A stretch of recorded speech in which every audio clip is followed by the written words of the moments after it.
અંકલેશ્વરમાં પસાર થતા નેશનલ હાઈવે નંબર 48 ઉપર આમલાખાડી બોટલનેક બ્રિજને લઈ સતત ટ્રાફિક જામની સમસ્યા વકરી રહી છે. હાઈવે ઓથોરિટી બોટલનેક સમસ્યા માટે આમલાખાડી બ્રિજની સમાંતર બ્રિજનું નિર્માણ પૂરજોશમાં ચાલી રહ્યું છે. આ વચ્ચે હજુ પણ સપ્તાહમાં 3 થી 4 દિવસ આમલાખાડી બ્રિજથી વરસા હોટલ સુધી વાહન કતાર લાગી રહી છે.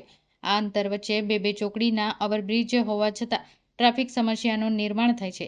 સ્થાનિક વાહન કરતા અંકલેશ્વરમાંથી પસાર થતા વાહનની કતાર લાગી જવા પામી છે, જે 4 કિલોમીટરનું અંતર કાપતો 1.5 કલાક કરતાં વધુનો સમય લાગી રહ્યો છે, જેમાં વાહન વારંવાર ગાડી શરૂ કરી રેસ કરી આગળ વધી રહી છે, જેને લઈને ઈંધણ અને સમયના વ્યય સાથે વાહનોના રેસ કરવાને લઈને કાર્બન ઉત્સર્જન વધે છે.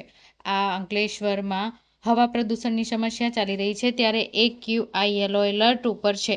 આ વચ્ચે હવામાં પીએમ પાર્ટિકલ વધતા PM 2.5 અને 10 તેમજ કાર્બન CO નું પ્રમાણ વધી રહ્યું છે. માંડ ઉદ્યોગોનું પ્રદૂષણ કંટ્રોલમાં આવ્યું છે, જેને લઈને એક સપ્તાહ સુધી ઓરેન્જ એલર્ટ રહ્યા બાદ છેલ્લા એક સપ્તાહથી યલો એલર્ટમાં આવી રહ્યું છે. આજરોજ યલો એલર્ટમાં 119 એક્યુઆઈ નોંધાયો છે, જેમાં PM 10ની માત્રા વધુ જોવા મળી રહી છે.